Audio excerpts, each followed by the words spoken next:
So Jaisalmer Fort. So right outside the fort of Jaisalmer, there is this shop called Doctor Bhang. Now that guy, yeah, like, I'm not kidding. That's like, so there is a one so which I don't remember which gate. So there's one of the gates of the fort, most likely the main Huh, gate, and on the huh, right side, right next to the right side or to the gate is this huge board which says Doctor Bhang.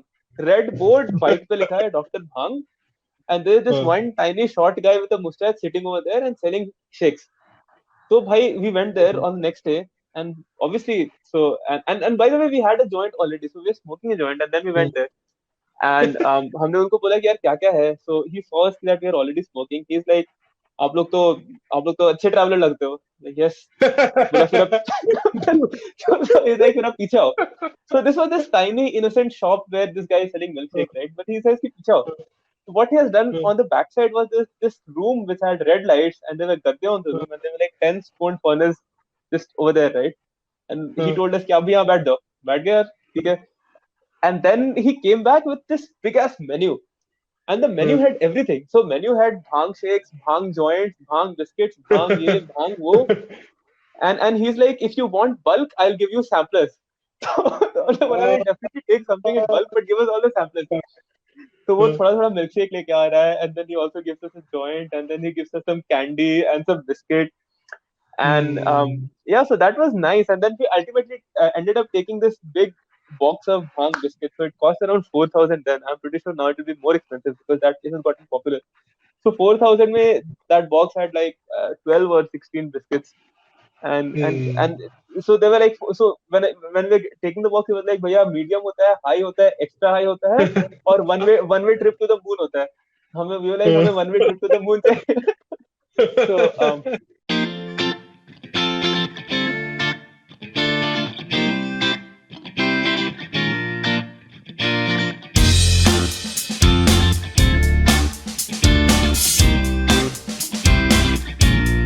Welcome yeah, to of course. this episode of Perspective. And today's topic is something which I'm personally too fascinated with. And this podcast is primarily about the concept of digital nomad.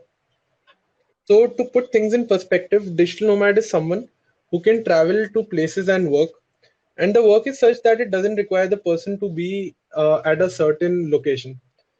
So you can, work from a mountain of Himachal Pradesh, and the next day you are on the beaches of Alleppey enjoying a beautiful sunset. Also, so I just want to, go in depth about what this concept is and how has this culture panned out in India. Also, we'll be talking about the cons of it, how you can, if you want to become a digital nomad, how you can do that too, the financial aspects of it while you are traveling, and also the kind of, the jobs which allow you to work from places. And we'll know this from someone who has been doing this for a while now. He's basically working in a startup which focuses on climate change. So, Aditya, welcome on my channel, and I'm glad that I have you here. I'm Thanks, extremely Sagar. sorry for being so annoying and about pinging you multiple times on LinkedIn about this podcast. And this is one of the podcasts which I am more excited to do, even if no one watches it on the internet. I'm very excited to do this piece of Yeah, content, man. happy to help. I mean, always happy to talk about anything which helps people. Yeah. So sorry for not being able to find the time earlier, but such is life. Finally, we are doing this. Yes. So, Aditya, quickly, right? So, for the listeners Mhm. to just set up some context, can you please tell us what's the kind of job that you do currently? And also, basically, take us through the kind of jobs, which allow you to have that kind of flexibility of becoming a digital nomad. So it's good that you start off with this, and so we'll start off with this myth busting mood, right? So there is this Yeah. widespread perception on two levels, right? So the first thing is, doing something like this or traveling while working is probably not for me, and that's what most people think. Hey, it's out there, and there are some random weirdos who do that. but it's Hmm. just not for me, right? So that's one perception. And on a second level, if people even start thinking about this, they really think that you need to have a very certain set of skills, or you need to be in a very specific line of work to be able to do that, right? So people think, hey, if you are a travel blogger, only Hmm. then can you probably travel and work. Or if you are a professional photographer, only then can you travel and work, right? And so Hmm. I'll just go out and say that, like, on record, okay, this is just total crap. And so I have all the people I have met on the road who are like full-time travelers. I'm pretty sure less than 10% of them were actual travel bloggers or writers, right? So that's just not the way it is. Hmm. And especially in the post-COVID world, even pre-COVID, with the marvels of 2020 technology, almost every single job you can think of can be done remotely and is being done remotely successfully, right? So for example, now I'll take my example, right? So I have been, and I mean, I have been a tech guy for some time, and so now I specialize in this thing called product management. Now, for some people Hmm. that might ring a bell, अच्छी बात है. For people who for whom it doesn't ring a bell, कोई बात नहीं. It's a very tech centric term. So basically, the role of a PM is to, and this is a very very people centric job, because I mean, of course, you never really are doing anything. The developers and the designers and the BD people and the sales and the ops, and these are the teams who are actually doing the work. Your job is just to make sure the entire puzzle fits together perfectly and the team is able to create value, right? So a lot of times it's only a people centric or mostly a people centric job, right? And Hmm. still I'm able to do this while traveling, and still I'm able to do this 100% remotely, right? So it's just going out there and saying that it's a big myth that you can't probably be doing a job remotely. What's the skill doesn't really matter. What's probably more important is how you set up your job, right? So which means that, depend irrespective of your skills, you might be a BD person, you might be a writer, you might be a content creator, you might be a techie, you might be, I mean, irrespective of what your skill is, right? There'll always be a remote version of your job available out there. The challenge for you is to find that remote version of your job, and to find a team and an employer who allows you to work remotely. If Hmm. anybody tells you that, hey, for this particular kind of profile, a remote job is not possible, that's just bullshit. I mean, there are entrepreneurs, there are CEOs who are working 100% remote, right? So Hmm. it's just not the case, at least in today's world where everything is just so connected via technology and disconnected in terms of geography. So that's one thing. And secondly, again, talking in terms of jobs. So the kind of mix you see, or the kind of variation you see in terms of jobs, is crazy. I mean, probably later Hmm. on in the podcast, we'll go into deeper details of, I mean, how I did the research and how I have Hmm. interacted with the people. But in a nutshell, it's a very wide spectrum, and I'm pretty sure, depending on your skills and profile, you'll be able to come up with really good ways of doing this. Yeah. Hmm. Hmm. Uh, Dude, so the thing is that it's a very, it's a very broad landscape of people who end up being a digital nomad. Because Yes. initially, what people thought of is that, only a digital marketer can be a digital nomad, and that Exactly. term is associated a lot. So, Mm. but there are too many kind of people, and it's a broad spectrum of kind of people, who can be a digital nomad and who can just be on a bike, go to places, explore them, and work Yeah. at the same time. Apart Yes. from that, I also feel that I am not too sure about it, but you would give me a broader perspective in this. I also Hmm. feel that a lot of collaborations happen while you travel because this culture, is sort of popping up in India. Yes. Has sort of come to India, but then I'm sure that it's going to expand. Also, after the pandemic ends, it's going to it's going to be a lot of people who explore this a particular culture, because a lot of people now have worked from home obviously, and they'll find Hmm. a lot of comfort and a lot of pros to work from home. So what do you feel about it? And then so I'll go like in the reverse order of things you said, right? So in the travel community, there's this term which is now being used called revenge travel. You might have heard of revenge shopping, which is basically a lot of retail markets bouncing back after the lockdowns were lifted. Now the same is Hmm. expected for the travel industry, and I'm using such a term because I mean, I worked for a long time also in the industry, and I've been a traveler, right? So, this thing called Hmm. revenge travel is definitely going to happen sooner rather than later. We'll Hmm. definitely start off with domestic travel, and later on, hopefully, international travel will catch up.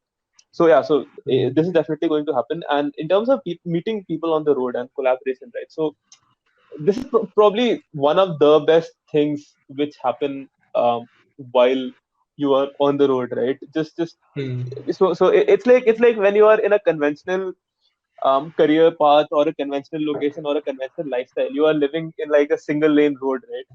And then Hmm. in terms of experiences and in terms of the people you meet and in terms of the people you interact with, right? And the moment you go out on the road and the moment you start traveling, it suddenly becomes like a six-lane highway where traffic is coming from all possible directions. So that's what happens. And the trick or the only thing which is important is to be open to conversations and ideas and opportunities. In my case, I have found so before Terra, I was also freelancing. So I have found freelance clients while traveling. I met this guy while I was in Nepal, and then Hmm. and this guy was someone who was, who was an American who had settled down in Thailand and who was again a traveler like me, right?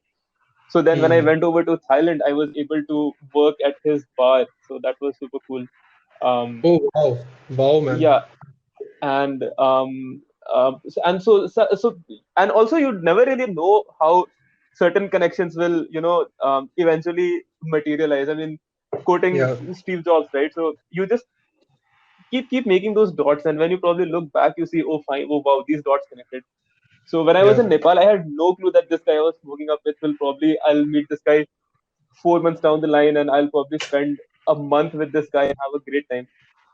So correct, that was correct. never. I mean, I couldn't have thought of it, right? But then just Yeah, stuff happened. yeah, So just to be open to possibilities and connections, and that's the yeah. best And part. I You get feel, to make very real connections while on the road, man. I mean, irrespective of opportunities and work and everything else yep, aside, yep, the yeah, connections yeah. you make, they are like special. So yeah. And I also feel that when you know exit from the job timings, what you Hmm. basically do is basically procrastinate if you know have to go back at your home, or you basically spend that time with a Netflix series.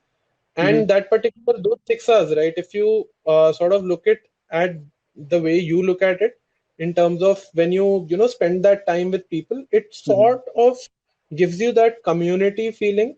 Also, I read this book recently, which is called the Ikigai, Yeah, yeah, and I've read it. Yes, beautiful book. it says that a huge part of you know someone living a longer and a happier life is you know com- to basically communicate Find with your yes a community and find your own you know yes find your own kind of tribe. people Yes, on the way. Yeah, so that being a digital nomad obviously has a lot of possibilities of you know connecting with people who might as well think the same and are of the same you know come from the same thought as you would. Also, these guys would also like the I too agree with the fact that you know if you connect the dots, a lot of connections just you know materialize later in life, and that's also again useful if you look back at it. Also, let's say you know go and build your own startup. The process you find someone who you want to take as the second person in your startup is basically by looking at LinkedIn or you know some connections you already know. yes, But then while you travel, a lot of people are already coming your way, and you might you know look back at a time when you know smoked up together, and you would find that, oh yeah, this guy is a perfect match for you know what I want to do. You might call him, exactly. and this Yes, guy is totally game for something, and you know that is how things work, yeah, because man, there's no purpose totally. to find a co-founder or people Yeah, to work with. and Yeah, just the diversity. So I mean, most of the people you meet on the road inspire you in a certain way, right? And yeah, because people are coming from so many different backgrounds, and they are at so many different stages in their lives, right?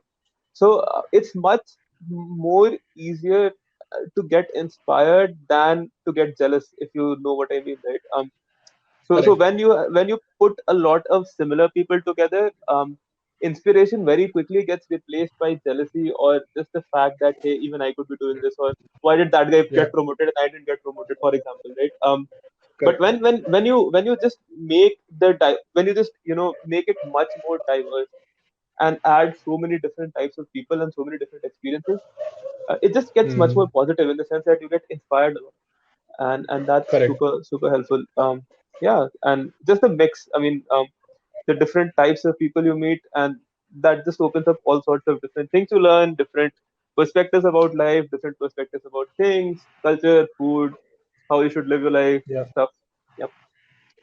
Most of all the kind of fun you have with these guys, because everyone have has a different way of has a different definition of spending their free time after their job. So you might Mm. also end up going for a beautiful sunset, or you might plan your day out in terms that you spend the night with someone, in terms Yes. of that you share your thoughts, you share your ideas, and there's a group who becomes very close knit. And I'm sure, man, like whenever you leave a particular place, you might feel very bad about the memories you have created there. And I'm Yeah, man. 100% sure that every time you come out of that place, there is some part of you which you leave there, which for which you want to come back to that place again. It's bittersweet, actually. Of course. So, Hmm. there are Hmm. and so there are certain places which become probably special, Hmm. because of things which happened in those places, and these could be with people, these could be just certain events which Correct. happen while you are in the place. But in general, it's always a Correct. bittersweet feeling. So whenever you are leaving a place, you are super excited because you are going to some other Hmm. place which you haven't seen, you haven't explored, and you're super excited to explore the place. At the same time, you're super sad because you are leaving behind this amazing place and this amazing experience and all these amazing Correct. people you met in the place, Hmm. right? Also, and the reason why I'm only using good things and amazing place and amazing experience and amazing people is because you always so while you are traveling or while you are on the road, you have much Hmm. more agency on the kind of experience you want, right? So, for example, if Hmm. you're living in a place, you don't really have a Hmm. lot of control over who your neighbor could be, or or Correct. or the road Correct. you use to commute to your work, because that's the place you live and that's the place you work and that Hmm. is the road you'll have to use, right? Small things like this. But when you're traveling, you have control over all these different elements of your life. So then you can make a day or a week or a month much more fulfilling and amazing and the way you Yeah. want it to be. And that's like a superpower which you can unlock while you're traveling. Yeah, yeah. But dude, the thing is that whenever people like me come out of a vacation, right, it's Hmm. always a bitter experience because I'm not traveling to another Yeah, location. And it's of just course. that, I'm coming back to my boring home where, I'll Hmm. be arranging the things back in my Almira Hmm. and, probably carry on with my normal routine, which, Hmm. will take me some time to tune in Hmm. again. Hmm. Um, and this is what I feel that, let's say, for example, right, you would never want to go back home because at a certain point you will definitely be tired, but your brain is functioning in a way that you are looking for Hmm. a higher dopamine kick every time you leave a place. You want to go somewhere which gives you a greater experience than you Hmm. already had, and your mind sort of expects a higher dopamine kick per se. I think So it's does that slightly happen to you? different. Huh, Yeah, so it's not huh. exactly that way, right? So I mean, traveling, so backpacking for a week or backpacking. So basically, traveling when you know you have to go back to a certain place versus traveling versus long-term travel where there is really no expiry date or there is really no, going back. So the Hmm. difference that makes is that in long-term travel, you probably are much more balanced, in a Hmm. way, right? So it's always a balance between the hectic part and the passive part, right? So the hectic part basically means other travelers, partying, sightseeing, shopping, Hmm. the Hmm. rush of it. You stay in hostels, and of course, good food, right? So Hmm. that's the hectic part. And then there's the other side of the coin, which is the passive part, right? Which is nature, animals, meeting other Yeah. locals, adventure, Hmm. chill, exercise. You exercise Hmm. more, you read more, you stay in homestays, and again, good food. Hmm. So good food is like the common thing. But Yeah. right, so and what you try to do is Hmm. you probably try to balance between the two. And every single Correct. time, whenever, so for example, you have been staying on this. tiny island which is super secluded and has like only a few people, mm, and you have been chilling for like 3 or 4 days, then you start missing the parties. And then you're like, okay, now I mm, need to go to this hostel, this party hostel, where I'll mm. just get wasted and do crazy stuff Yeah, and party and meet so many other travelers. And then when you yeah. spend like a few days over there, then you start missing this other side of things, which is, Mm, nature and beauty and reflection and just the pristine and nice things about travel. So for me, yeah, it's yeah. probably 70-75% passive and then a big spike of crazy and then going back to the passive. And so that's the kind of balance I maintain. But for all travelers, they just maintain a very good balance in terms of experiences and in terms of how they travel. Mm, Otherwise you just burn out very quickly. correct. Very, Like very every time, quickly. Yes. uh, yeah. Every time you travel with a spike, and every time you get wasted at a place, then you probably are not too productive at your work. So basically, that balance is very essential when you are traveling for a longer time. Yeah, man. And so Yeah. that's the other amazing thing about being on the road full time is that so Mm, while you're again in a conventional life track, your life stretches or molds or fits according to your work schedule. mm, Everything in your mm, life revolves around your work. While you're traveling, your work revolves around your life, and that's like a fundamental mindset change, and that's like a fundamental shift in your mindset. So then what mm, happens is that there are times when you work less because you're probably not spending enough or not spending a lot, or the place is cheaper so you can probably chill or relax. Or then there are times mm, when you partied a lot and then you probably have to put your head down and work more for the next couple of weeks. And then mm, all that is in your control. So for example, this year in New Year's, I was in Copenhagen, and so for mm, like 15, I mean, for like a couple of weeks, it was just crazy partying and nothing else, just partying every single mm, day, every single day, every single day, zero work, right? And so mm.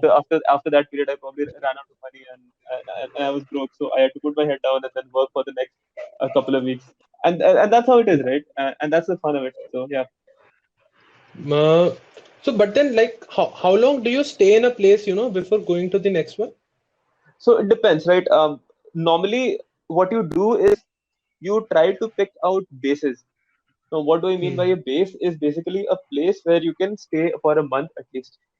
And there are a mm, few things which you look out for in a base, right? So first and foremost, obviously, is the community, right? And is the kind of place you'll be living with, and the kind of and a place where a place which has enough travelers or a good enough locals and basics, right? So good internet, you have at least one medicine shop. You have mm, some people who understand English, and so like a few basics, right? But then the idea is always to pick a base which is more on the passive side, and then mm, spend some time, around that base going to the hectic thing. So that's one mode of travel. That's like a hub and spoke model where you have these hubs and then you keep moving from hub to hub.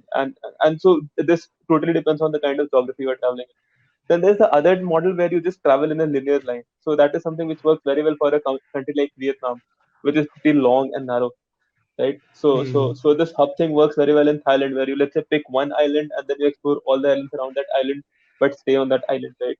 And then you go to some other mm, part of the country. Let's say you go to Chiang Rai and then you stay in Chiang Rai and then explore all the parts around Chiang Rai, which is in the north of Thailand. Versus in a Vietnam where you keep moving in this one line. So you start from the southernmost point and you keep moving north, or you start from the northernmost point and you keep moving south. So in that case, mm, again, there are few places which you'll be spending a lot of time in. So probably that you'll be spending at least a month in Saigon, or let's say a month in Da Nang, and then the other places mm. in between which will probably be shorter stays. So that's how you go about it. Either it's and yeah, I Got it, hope that got helps. it. Yeah.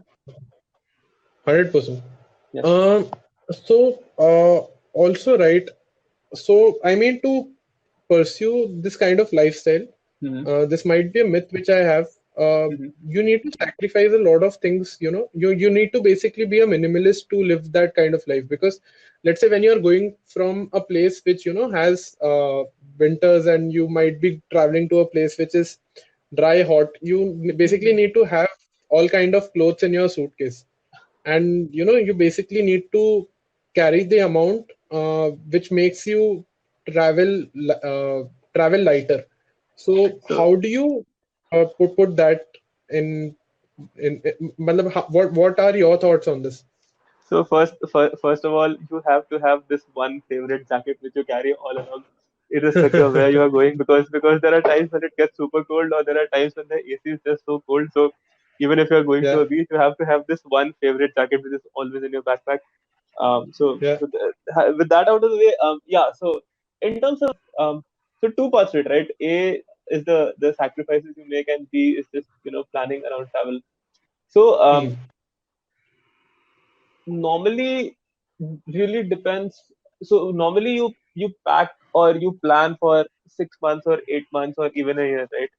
And Hmm. it really depends on the kind of geography you are in. So for example, if I am in Southeast Asia, then I Hmm. know that at no given point in time is it going to be very cold. I mean, so there'll be some hills and there'll be some places with higher elevation, and I'll definitely be going on some hikes, and that's where my Yeah. favorite jacket will come in handy, right? But that's about Yeah. it, right? And most of the times it's going to be warmer and pleasant, right? Versus, let's say, Yeah. when I know I'm going to spend 6 months in the Himalayas, right? And I'm Hmm. going to be biking from, let's say, Ladakh to Sikkim. So in Hmm. that case, I know it's mostly going to be cold, and I'm never going to Hmm. use my beach shorts, and I'm never going to use my swimming trunks. And so basically you can eliminate a bunch of things, right? While you're planning. Now, obviously, there are these curveballs. So, for example, you go to a country like you go to some place in Europe, or you go to a country like Bulgaria, where there are beaches as well as there are hills and ski resorts, and you have to travel all of those places, and you have to go to all of those places. So yeah, in that Hmm. case, you just rely on having less of everything and your superior packing skills. You definitely get better at packing stuff when you Hmm. travel more. So I mean, I'm amazed at the amount of stuff I'm able to pack in my backpack, and so that definitely improves. Packing cubes are a very good hack. You should definitely Yeah. have packing cubes. And you What do should you mean by that? definitely. So there are these things which basically are small plastic bags. Now what you do is, instead of putting all the stuff in the backpack, you compartmentalize the stuff, right? So shirts, pants, or warm clothes, cold clothes, or depending on the fabric, or let's say washed clothes or dry clothes. So you have these 3 or 4 packing cubes. Now what packing cubes do is, A, let you stuff a lot more stuff in the bag, and B, they really prevent your clothes from getting all sorts of weird creases and getting Hmm. crushed. So because Hmm. your backpack is going to go through a lot of abuse. So packing cubes Yeah. are a must, and you get better with packing, of course. Rolling clothes is always better than folding clothes. So always investing in, like, clothes which don't shrink, or clothes which don't really get wrinkled, is really a very good idea while traveling. And of course, there is a certain level of minimalism. So you can't be traveling with 10 pairs of pants and shirts, right? Hmm. Correct. And so you need to. So the idea is that every single piece of clothing which you own, you should be super Hmm. happy and proud of it. So you really Hmm. eliminate every single piece of clothing which is like, it's okay, yeah, theek hai. So you just Hmm. don't take it with you. And then Got it. what that lets you do is really be happy with every single clothes you're wearing, even though you don't have a lot of variety or a lot of clothes. But every single piece of clothing you have is like super special and super amazing. So you never really Correct. feel as if you are missing out on just this part of life, which is looking good or wearing nice clothes, Yeah. etc. And so in my Hmm. case, again, and also just the kind of stuff you carry and the kind of stuff you start liking, right? So I mean, you Hmm. probably gravitate more towards shrugs versus coats, or you gravitate more towards cotton pants versus jeans, simply because they are much more comfortable, and now most Hmm. of your life is spent outside, versus, let's say, going outside for a few hours. So comfort becomes much more important than anything else in whatever clothes you wear. Correct. So these are tiny Yeah. things which help. Yeah. So that's about packing for different seasons. In terms of sacrifices, man, yeah, of course there are. So there are always trade-offs. I mean, you can't say there are no trade-offs. There are always trade-offs. Probably the biggest Hmm. sacrifice is that you have to sacrifice being lazy. I mean, and what do I mean by that is, when you are in a. So I think the easiest thing to do right now. if you have a decent education, and people like me and you who are privileged to get a decent education, and people Hmm. who are come from a decent family, middle class, not too poor. So basically, your Hmm. basics are sorted. You in your Maslow's hierarchy, your food and shelter and security are sorted, right? So if you are in Correct. such a position, then probably it's the easiest thing for you to do is to do a job, because in then you really don't care a lot about anything else. You will be getting a fixed salary at the end of every month, and the work you are Hmm. doing is also not super difficult or super unpredictable. So there is a certain predictability to Correct. your life. When you are traveling, Hmm. that predictability goes away, and so you really Hmm. cannot afford to waste time, or really cannot afford to be lazy. So that's the one thing which I probably miss out on when I was in the corporate space. So I could Hmm. really sleep in almost every weekend, although I hated that. I was like, yaar, ek aur Yeah. weekend waste ho gaya.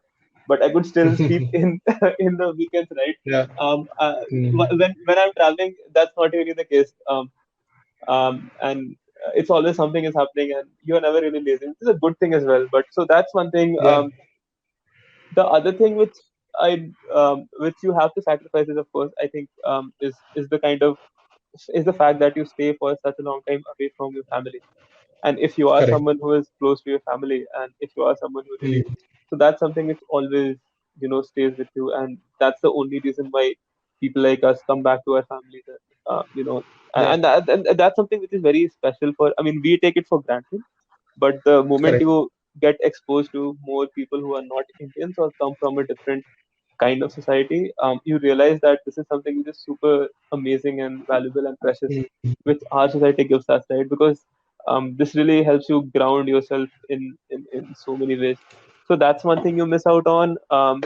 And then you miss out on what else? What else would you miss out on? When you are traveling, yeah, hard to think. What else? There are not really a lot of things you miss out on, actually.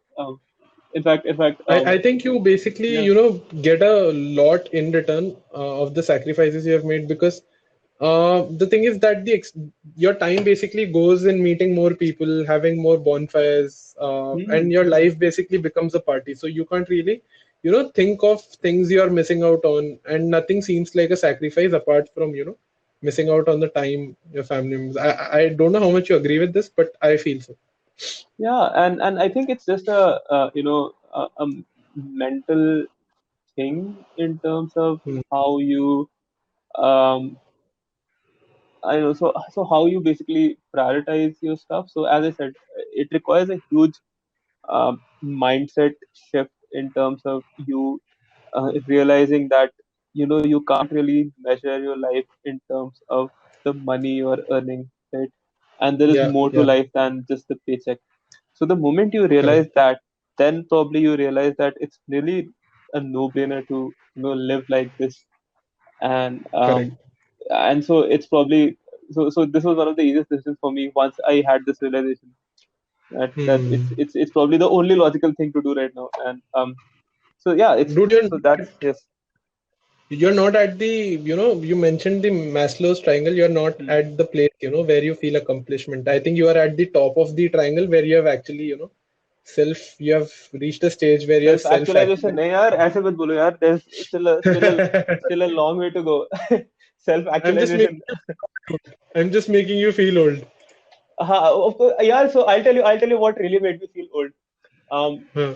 a few days and so right now I told you earlier as well, right? So right now, because of the pandemic and because my parents have some health problems, I had to come back to them. And now I have made this storeroom my makeshift office slash place of work Yeah, slash yeah. slash whatever, right? So a few days ago I was just taking my mom to a doctor, right? And there was this guy who was not able to drive. And I Hmm. was like, यार ये पक्का हाँ कोई uncle होंगे. And my mom is like, तुम्हारे as का होगा. I'm like, पागल हो क्या? He must be around 40. My mom is like, हाँ तो you will also be 30 in a few years, no? And I'm like, oh fuck. That's so old. Dude, this is exactly how you feel when you start living with your mom.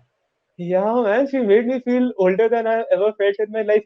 So I have felt older when I've interviewed people, and when there are people who are, in their final years right now, and I realize, oh my God, you are like 4 years or 5 years younger than me.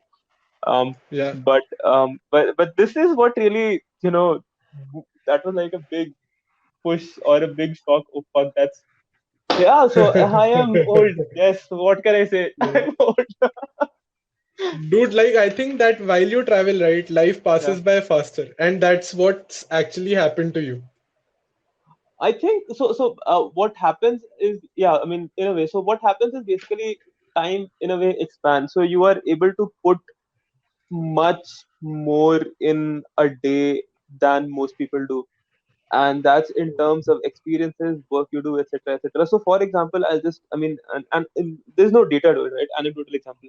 So there are Okay. so many times when you are working, and Hmm. Friday comes by, and you feel, yeah, where did the week go? And it was just Monday yesterday, Correct. right? Yeah. When you're traveling, a lot of times what happens is that you are sitting in the evening, having a drink or beer or dinner or whatever, or just sitting, Hmm. and then you think about things which happened in the morning, and they feel like they happened a few days ago. And Oh. so that's like a big thing which I realized, and that happens all the time while you are on the road. Things which happened in the morning seem like they happened quite a few days ago, versus when you were in a corporate space wherein you know something which happened last week seems like it happened just a few hours ago, because your time just shrinks and you are Hmm. not able to do enough. So that's what happens. And yeah, if and I think that's what makes people older and wiser in a way. ज्ञान तो बहुत पहले लगता है after Hmm. traveling, so of course. Yeah. I'm sure, dude. Like, see, the thing is that no, but see, the other Hmm. aspect of is that you actually have more gyan than people around you because you have met a lot of kind of people, and you have that soft data about people you kind of meet. Oh So, yeah, that's true. the theory behind this is that let's say you are circled around five people who only talk about so Hmm. let's say in the age of social media, let's say I Hmm. follow top five people who do great podcasts. Hmm. I'll be someone who will be motivated to do more podcasts, and I'll Hmm. try to stimulate my brain with new topics Hmm. which help me to grow as a person. Hmm. Similarly, when you travel, you share the same intent with a lot of other digital nomads, and Yes. all of like I think in your culture, right? Everyone uh, who takes a step to become a digital nomad, they basically have taken this decision after a lot of thought process. Yes. So I It's a also journey. It's believe a that long journey in yeah, yeah. coming here. Yes.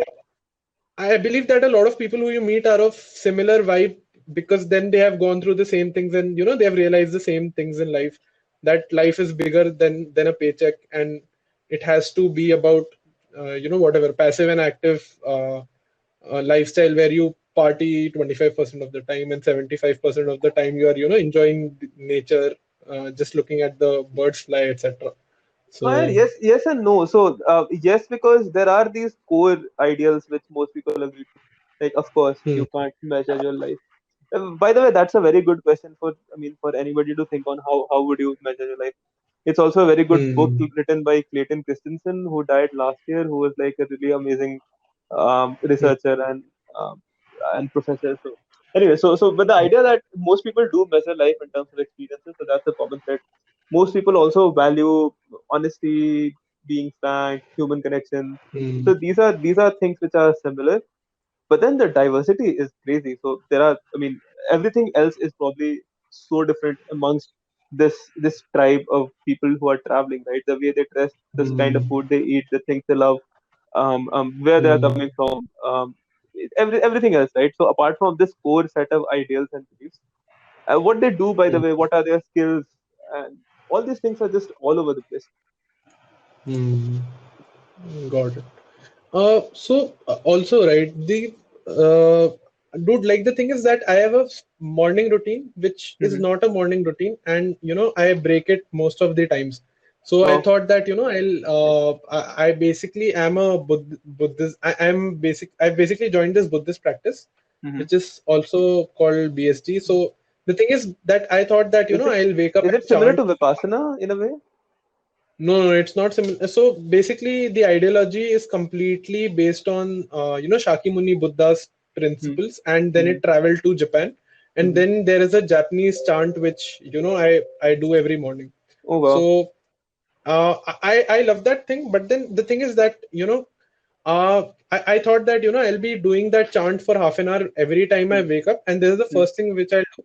Then I thought Hmm. that probably running outside in an open place is the thing to do, and Hmm.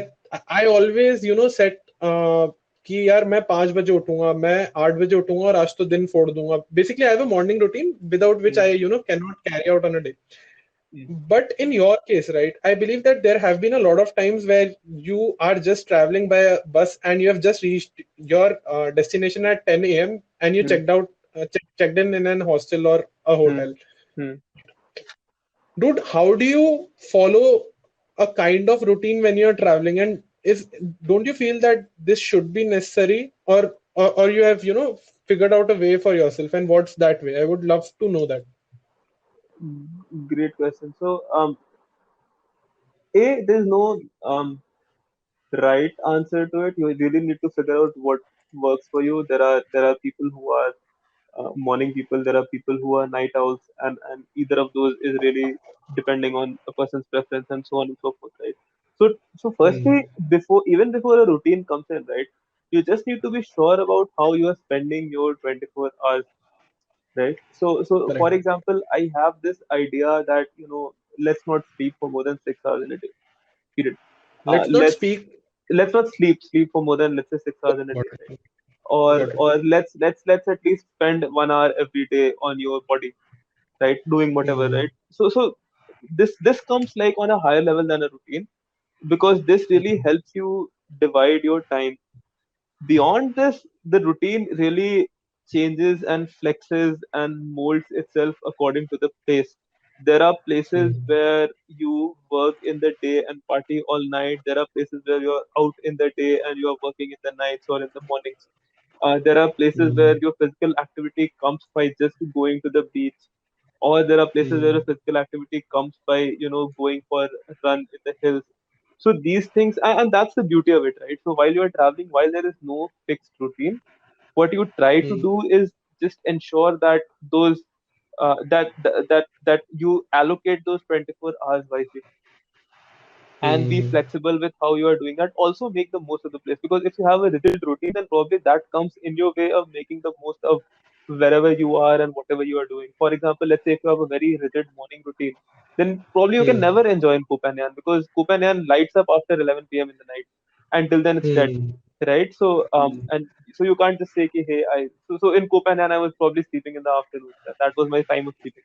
So Got yeah, it. it's and also that's where the balance comes into play, right? So whenever I am in a place which is closer to nature, in the passive area, so over there Hmm. my routine in most cases is similar, right? I wake up early, work out early, the time of working is probably fixed, etc., etc., right?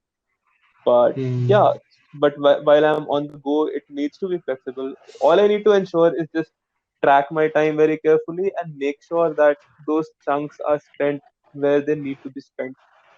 And that really helps in Hmm. any kind of routine, right? So instead of saying, yeah, I'll do this thing at this point in time, this thing at this point in time, this thing at this point in time, it's much easier for a mind to just calculate, ki, hey, I need to work for 4 hours today, and I'll Hmm. probably not go out for a ride if unless I have worked for 4 hours, or I'll Hmm. not watch that next Netflix episode till I've, let's say, worked for Hmm. 4 hours. Now that Correct. really changes it from being a bad task to motivation. That, hey, let's just finish those 4 hours as quickly as I can, and then I can maybe watch that documentary or go for a ride or do whatever the hell I want to do.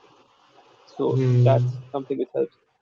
Dude, I think there is a lot of self-control which you kind of develop while you are on this journey, and you go to different places and work, because I can only imagine the kind of self-control you would have on things, because let's say if you have to work, so let's say people who are in their night shifts, right, do not, Hmm. they hate their night shifts and they want to lead a normal life.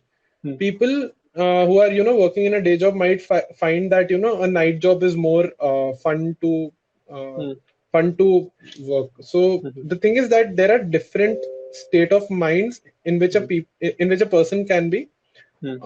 So basically, the grass on the other side is always green, right? So Yes. and in your case, you have to have a lot of self control when it comes to doing things at a very different time zone, and also when you travel countries, a lot of time zones change, Hmm. etc. So But that's you once in a might, while, right? So it's yeah. not like you're hopping Hmm. countries every other week. So, but yeah, Yeah, totally, yeah. totally agree, man. So in terms of being disciplined, hell yes. Hmm. And that's but if so, you know very well, right, that if you are not disciplined, then anyways you won't be able to make the most out of your travel. True, true, true, So true. and there are things you do to just help yourself be more flexible and be more disciplined in Hmm. terms of mental models, in terms of just physical things which you might do. So there are a lot Hmm. of things which tiny things which you can do to just help you with Hmm. being more disciplined and flexible. But yeah, Hmm. that's definitely something worth considering. And for people who feel that they are just not disciplined enough or they are just not flexible enough, then it can very quickly turn into a nightmare. Yeah, So yeah. Uh, so what are the places you have traveled till date in India specifically? that's a long. Okay, but we have time, so I'll go with the long version. Huh. So India, yeah, and also like probably while telling you about this, I'll also put in bits of how and when that happened. So my journey into this started in Hmm. 2015, right? And it took me almost 4 years from being just a traveler to being a full-on nomad, right? And Hmm. most of this time was spent exploring the country. So and so how did it happen was so three or four ways in which it primarily happened. I so let me just tell you the entire thing, right? Like in a Hmm. chronological order, that would be better. So in 2015 I was in my final year, and till that time I had no clue I am going to travel. I had no clue that this is something which can be so. Till that time, traveling for me was either traveling with your family or going to a place with your friends, getting drunk, partying, and coming back. So that was 20. That was Aditya circa 2015, right? Hmm. And so there were two particular trips that changed that. So I went to Goa for a week. I went there with my girlfriend, but the idea was to Hmm. just spend a week in sunburn and stuff like that. And Hmm. now that I've attended a lot of other festivals, I realized that the crowded sunburn is probably not the best. But for someone who had never been to anything, that was like an eye opener. So Yeah. I am super I think the super post grateful for parties that. are really good at Sunburn. Like Yeah. the parties which happen after the New Year Hmm. till 7th or 10th are the ones which are worth attending. Yes, yes. So I was there like for the whole week, and I think I went there. So 2015 was probably definitely the best lineup Sunburn has ever had. So there was Tycho, there was Quetta, there was Tycho, there was Garrix, and there was Lost Hmm. Frequencies. So all Hmm. four were super nice, and there was Dimitri Vegas like Mike. Anyways, so the point was that was one trip, and then next year in March, which was my like final semester, was when we college. So some people from my hostel just went to Himachal for a couple of weeks, and that was again not because we liked traveling, but that was just a bucket Hmm. list thing, right? Hey, you are in Hmm. college, you have to go on a trip with your college friends. I'm like, yeah, sure, why not? Specifically Kasol. Specifically Kasol. So of course Kasol was a party now.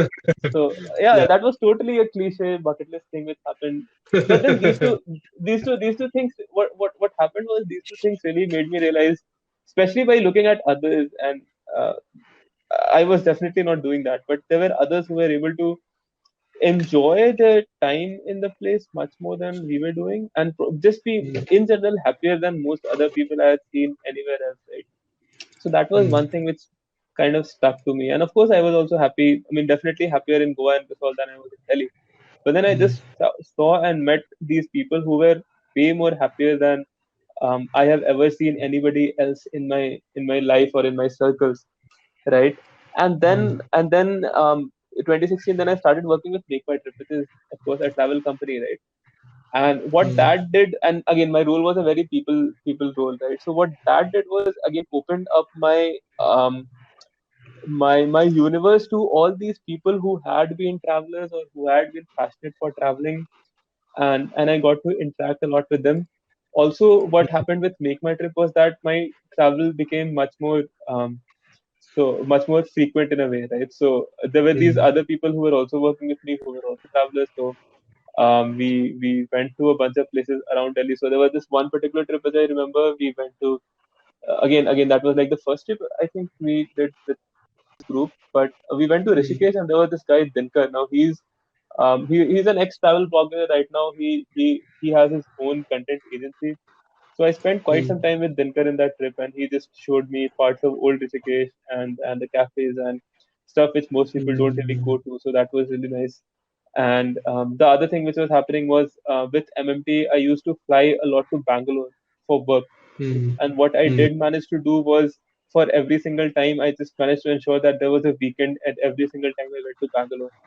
And then over mm. the weekend, I would just rent a bike or take a friend's bike and just go to someplace near Bangalore. And there are so many places Dude, near Bangalore has Bangalore. a lot of places nearby. Exactly. I'm pretty sure I have been there.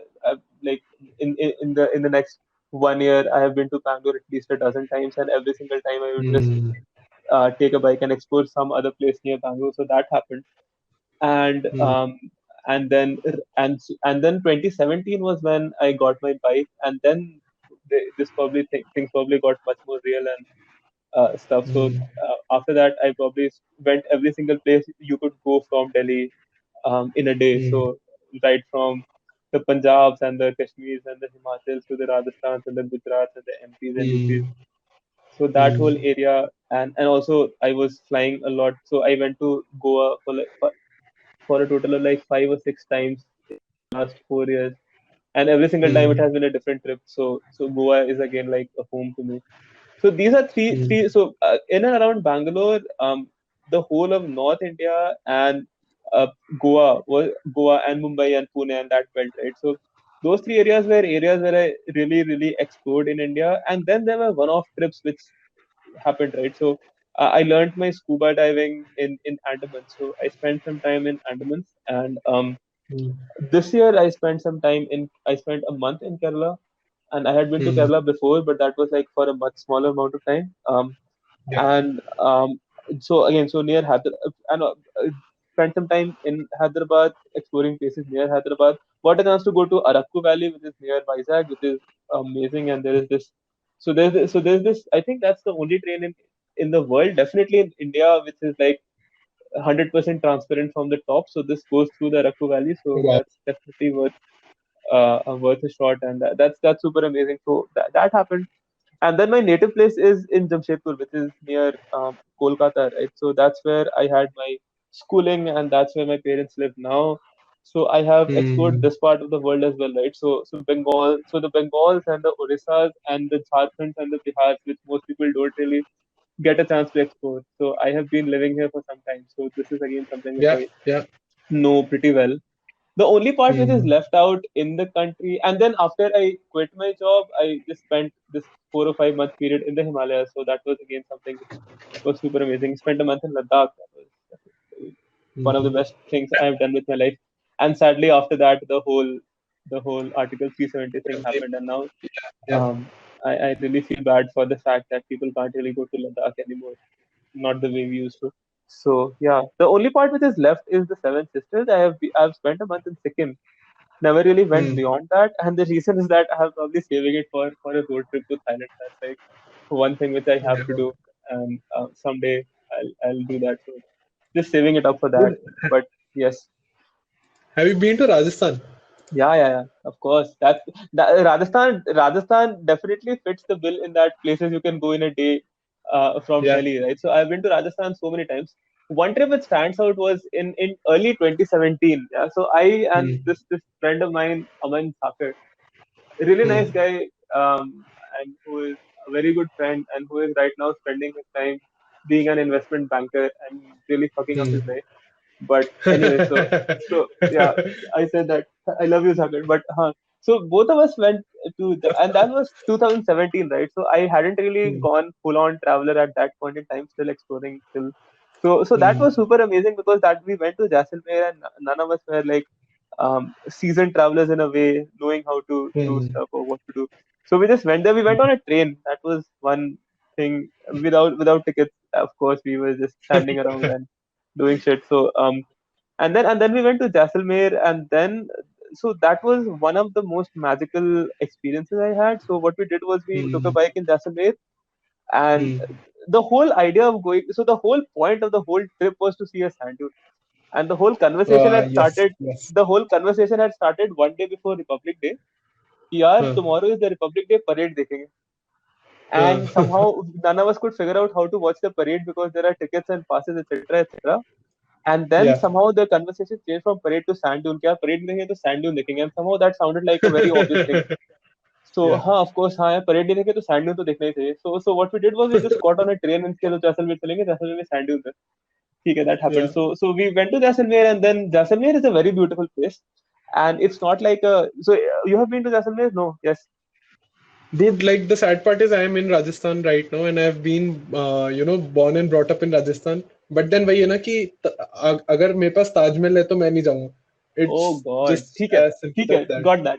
So Jaisalmer is like a tiny, beautiful, pretty town, but it's a town which is built around a fort, Yeah. and so it's very beautiful, but it's a town. So we came out in Jaisalmer, and then we saw यार यहाँ तो sandals नहीं है, तो town है. So we Huh. went to this guy and we were sandals guy. So he's like, there's this place called Some Sand Dunes, which is like 40 kilometers from this place. आप taxi ले लो. Huh. And we're like, taxi Huh. तो लेनी नहीं, that's expensive. And Huh. then we realized, yeah, if we have to spend that much amount, let's just take a bike and take a Hmm. bike for the whole day and just do shit. So अच्छी बात है. So we Hmm. took a bike and then we went to some. It was like an hour's drive. When we went to Hmm. some, we realized, or rather we saw that that place is like a big tourist trap. So what they Hmm. have done is they have made these tents, and वहाँ पे they have these camels. You can pay for a ride on the camels, and people are taking Yeah. pictures, and there are people selling balloons, and in the night they have these, सबको बिठा के Bonfire. some lady comes and does a Rajasthani dance. All of this is fake. All of this is forced. Um, And it's very cold. It's very cold there. Like the nights yeah, are yeah, too cold. उस पे आ रहे. So in the night Yeah.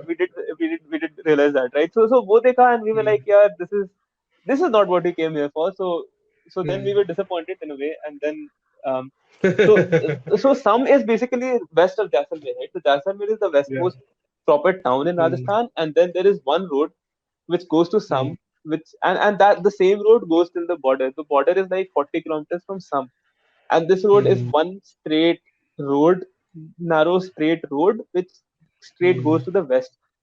So what me and Saket decided was, yaar, some is shitty, but there must be sand dunes beyond this place. So let's keep driving west. Hmm. So Hmm.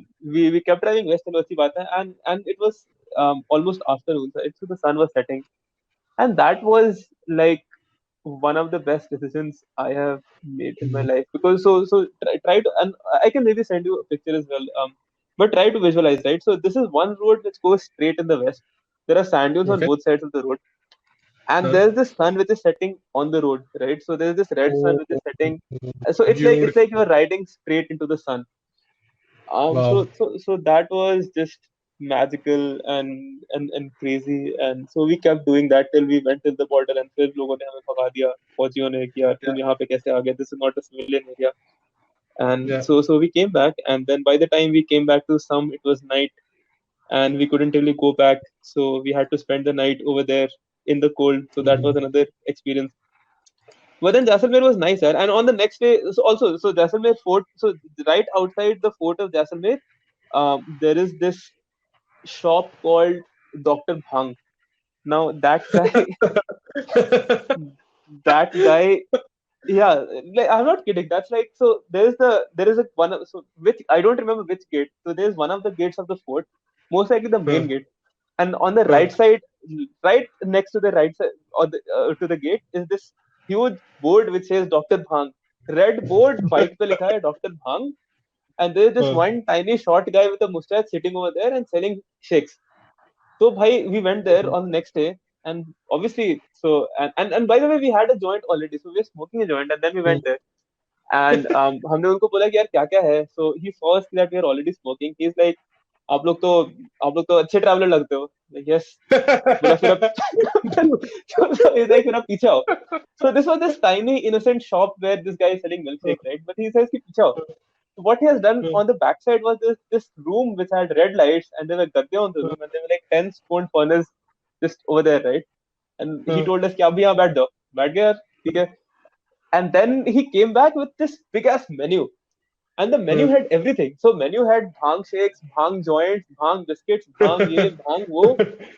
And he's like, if you want bulk, I'll give you samplers. So हमने बोला भाई definitely take something in bulk, but give us all the samplers.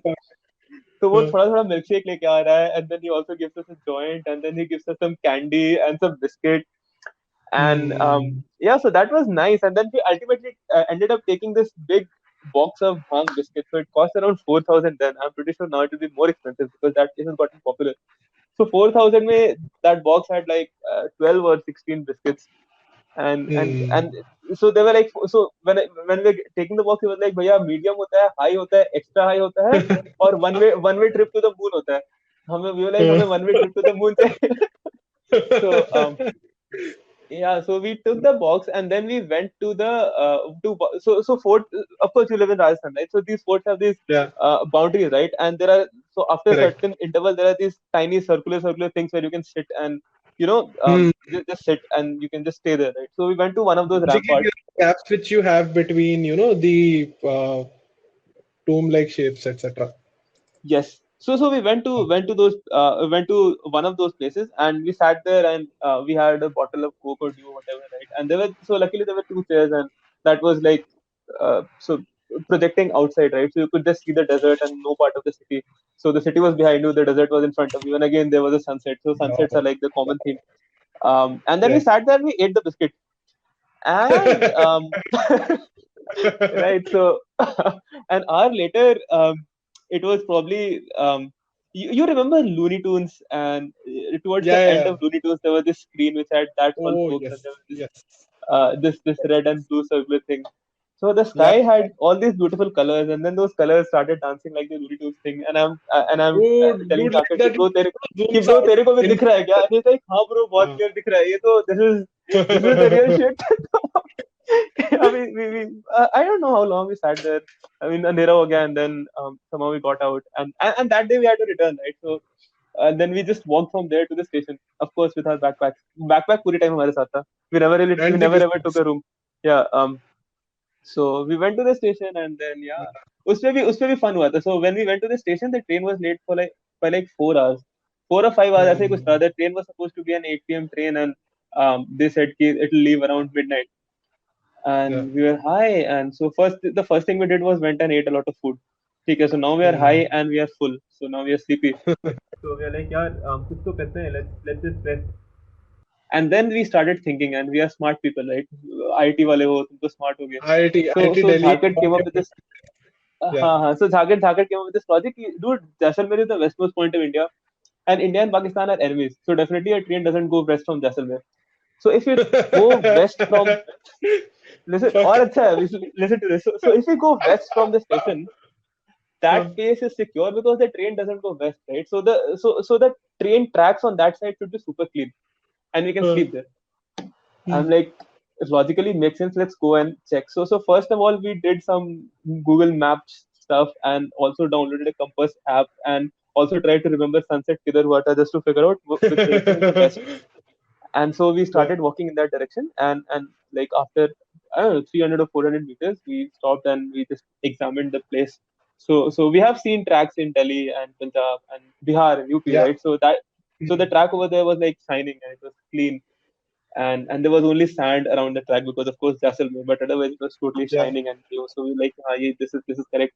So we can chill over here. So हम track पे Yeah. बैठ के and we were chilling and we chilled there for like 2 or 3 hours. Hmm. And after that we came back to the station. It was like we had set an alarm बज गया, and we came Hmm. back to the station. Half an hour later, a train comes right from Hmm. that side.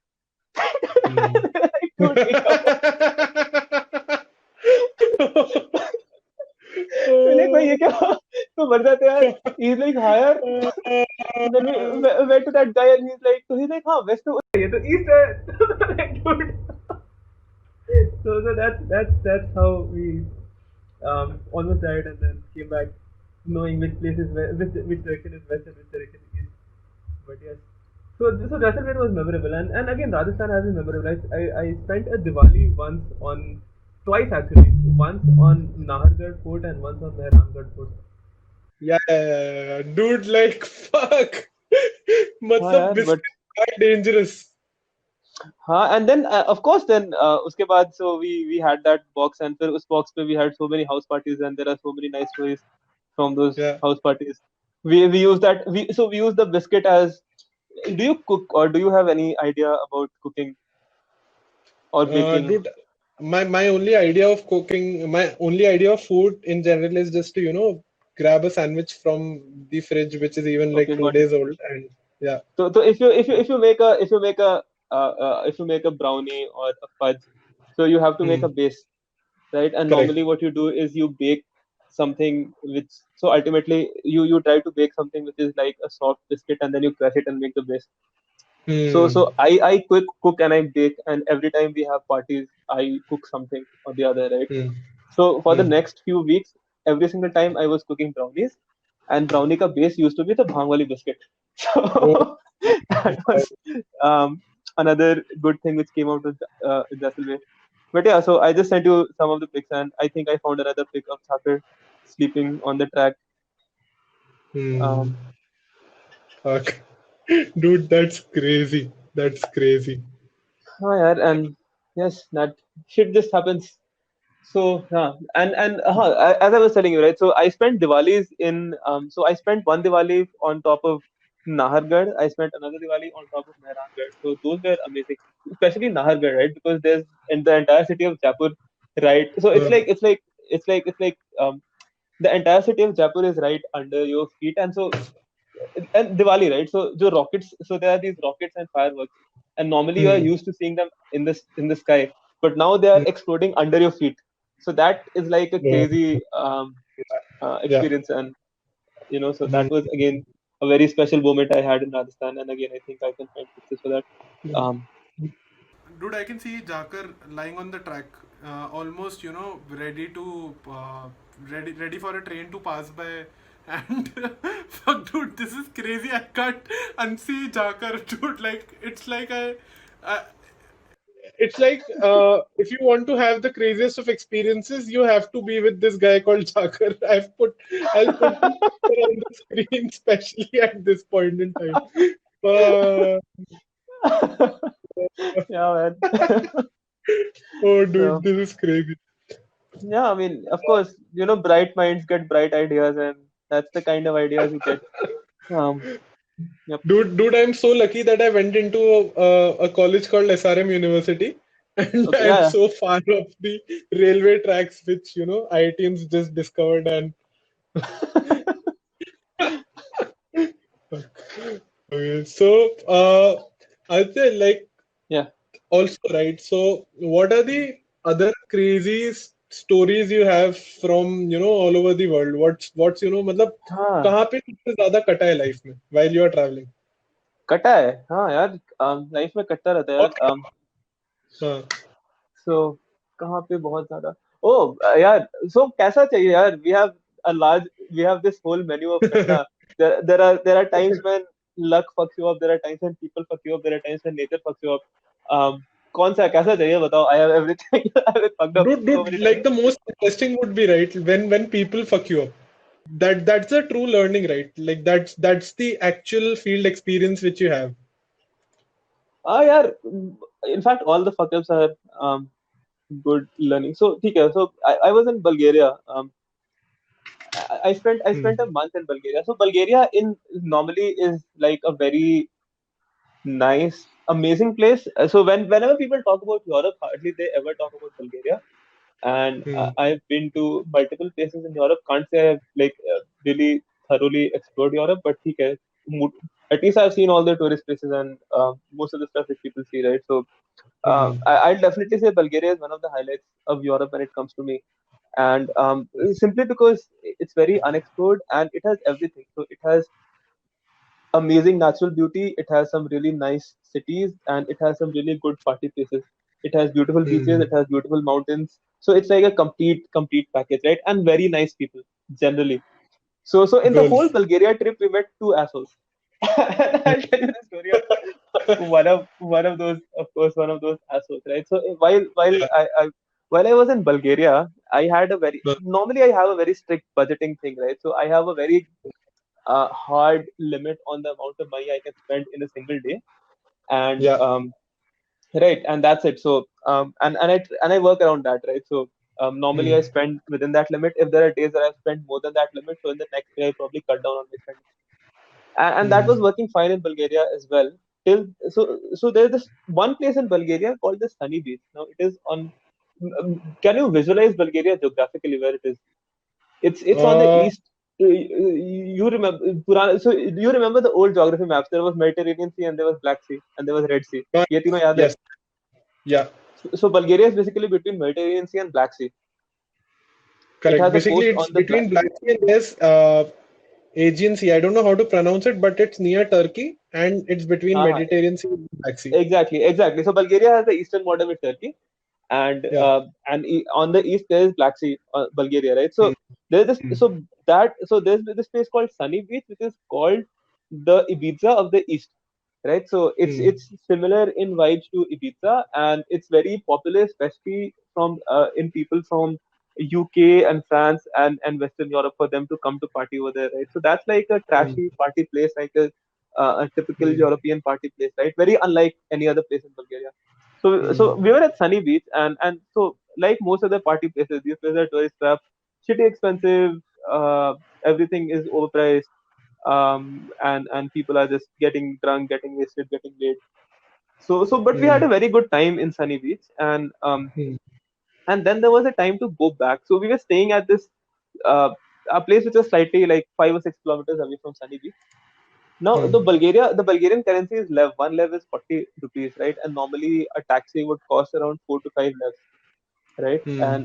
And so initially someone had told me that there are different types of taxis in Bulgaria, and you should just check the taxi and check the rates on the taxi before sitting in a taxi.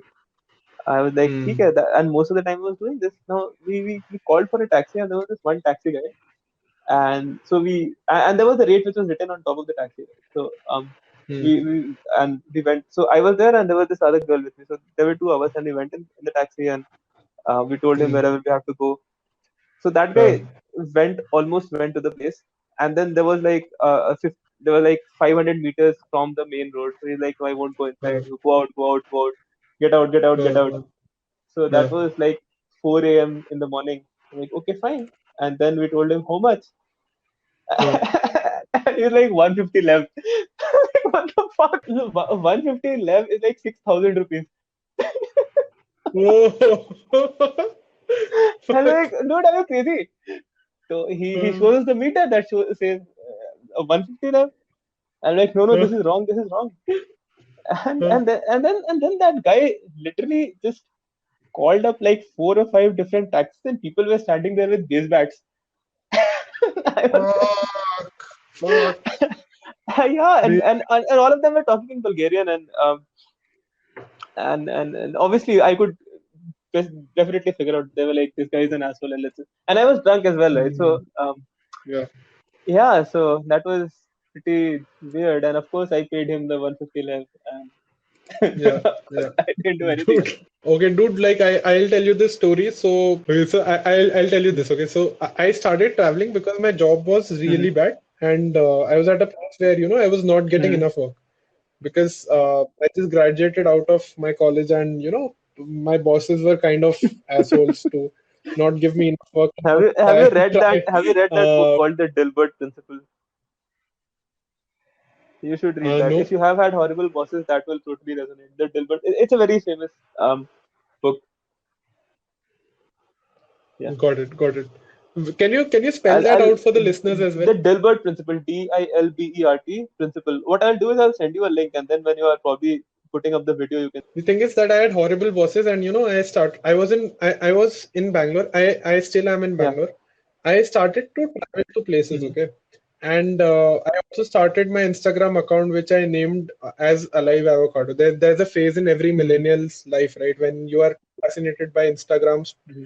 and you want to create your own space, and you feel that traveling Mm-hmm. is cool. A lot of people will give you validation, Mm-hmm. etc. And that's the kind of travel with which I started off. Mm-hmm. Okay, the thing is that this continued for a Mm-hmm. while, and this one time I was on my way to Mm-hmm. Amritsar. Mm-hmm. Okay, so from the initial days of my traveling, I used to take a bus because my salary was a beginner Hmm. salary, which you get in Hmm. TCS when you work, when you are recruited by a Hmm. mass recruiter, Hmm. etc.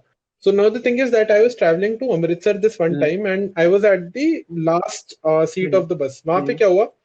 वो मतलब local bus थी. I took the ticket at Hmm. $600, and I was traveling from Jaipur to Hmm. Amritsar. Dude, like, the worst part about buses is that you can't get out of the bus, or you don't have control Yeah. over when the bus will stop. You can And go where the go bus for will a stop? loop. Yeah, correct.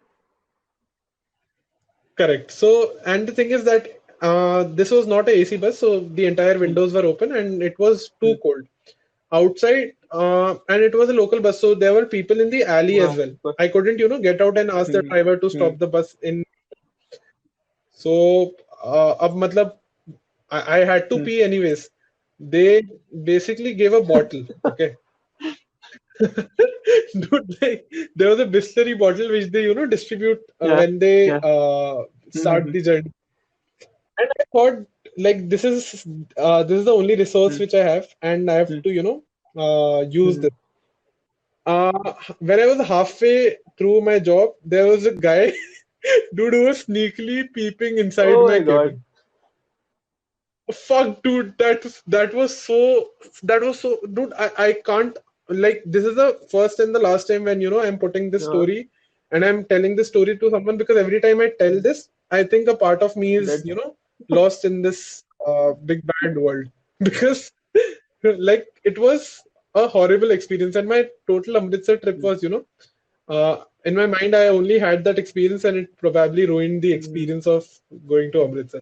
Every time I would, visit Hmm. through places of Amritsar, or every time I used to travel, I am still traveling in a bus. It just Hmm. reminds me of that Hmm. story, me peeing in a bottle, and someone sneakily looking at me.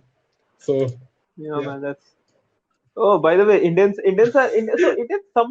Indians are very nice people, but somehow they tend to be creepier than yeah, others, and that's probably because socialization is just not a part of the Indian society. Like the mass yeah, Indian and society. So even nice people tend yeah, to be creepy in a way, and if you get to know the person, yeah, that person yeah. will probably be a very nice guy. But then he does something which just turns out to Yeah, be like super super creepy. yeah, yeah, yeah. Uh, Dude, so there's another part to this Hmm. podcast, If you and watch the I podcast till this particular point in time, I'm sure you will like the second clip too. So if you like this, just watch out for the second clip and just press that bell notification so that you know when that podcast is out. It's going to be out by Thursday or Friday. In that particular podcast, the highlight is that we have talked about how to optimize for happiness and money. So please watch out for that. And if you haven't subscribed to this channel, please do that as well. Thank you.